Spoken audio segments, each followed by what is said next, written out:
Vi skal forklare sammenhængen mellem to formler, hvor den ene er f af x er lig med u af x gange v af x. Den anden er f mærke x er lig med u mærke x gange vx plus ux gange v mærke x. Det gør vi først.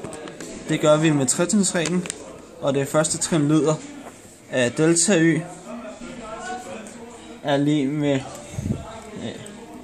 med fx plus delta x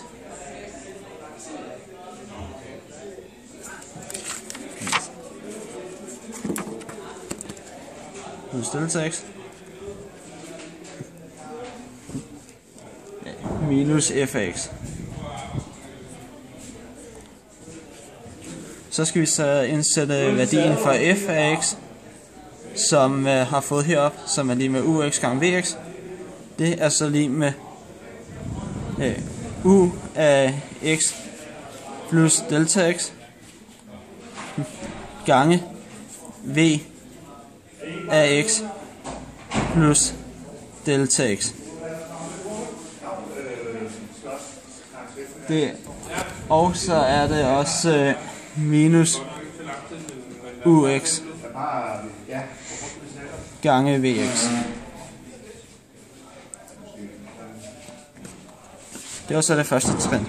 I det andet trin skal vi dividere med delta x, sådan så det bliver delta y divideret med delta x er lig med det der står heroppe, ux plus delta x gange vx plus delta x minus ux gange vx. Og det hele skal så divideres med delta x. Som v kan man til hver en tid plusse med 0. Så hvis man for eksempel plusser med x og minuser med x samtidig, så kan man gøre det. På grund af x minus x giver 0. I det her tilfælde skal vi plus minus med ux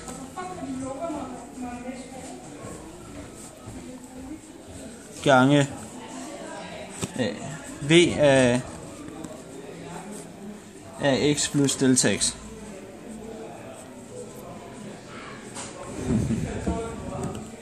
Det gør vi sådan, så vi senere kan faktorisere.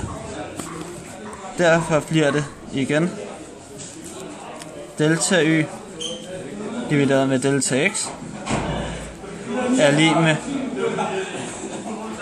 ux plus delta x gange v af x plus delta x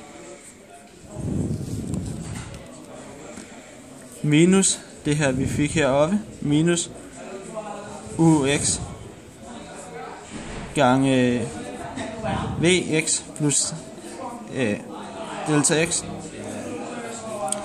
plus, for det skal jo udlignes, ux gange v af x plus delta x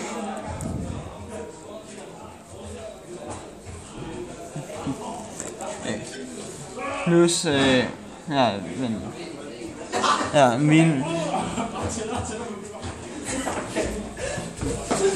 minus ux gange vx. Nu kan vi så gå i gang med at faktorisere. Og først skal vi faktorisere for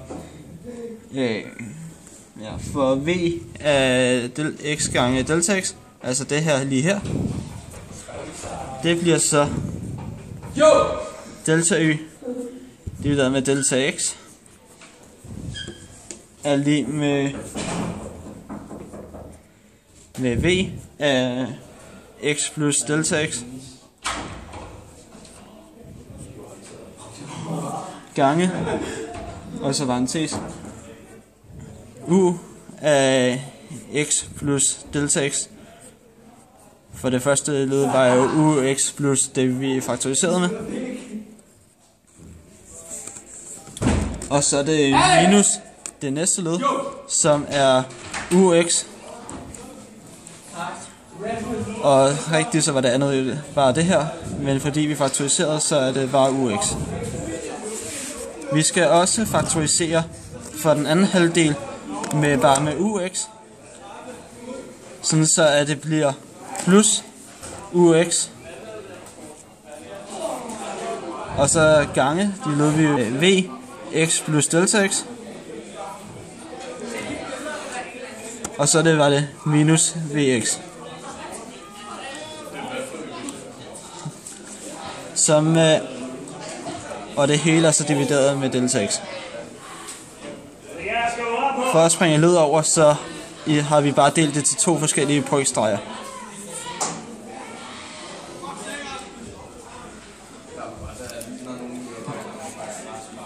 Nu, hvis man nu satte det vi faktoriserede med uden for en parentes, altså vx plus delta x og ux, så vil man få tilbage.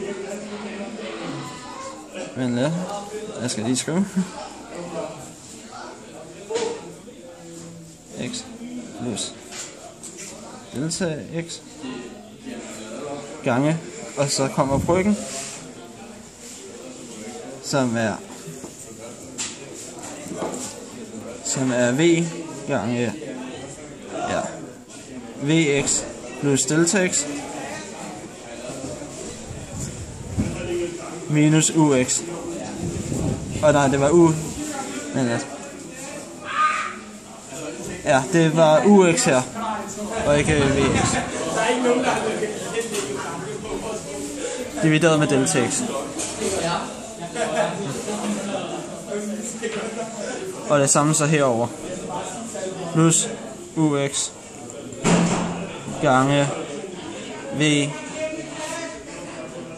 af x plus delta x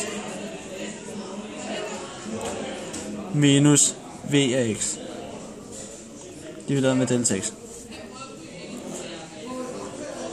Man ved fra det første led af tretrinsreglen, at det er delta y er f ja, forfra. Man ved fra tretrinsreglen i det tredje led, at f mærke x er lig med f af x plus delta x minus f af x divideret med delta x. I det her tilfælde har vi to andre former, u og u og v og v. Ja. Derfor vil den rigtige funktion så være delta y divideret med delta x er lig med vx plus delta x gange u mærke x. Og så er det herover plus u af x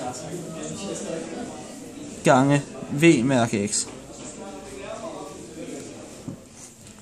Det sidste trin i tretrinsreglen er, at man skal finde grænseværdien.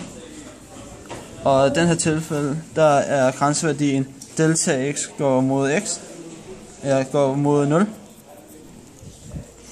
Hvilket vil sige, at f mærke x er lig med, og fordi vi har sat delta x her til 0, så bliver det bare vx gange u mærke x plus ux gange v mærke x. Dermed er, da det her det var vores slutformel, så er sammenhængen mellem de to formler altså bevist.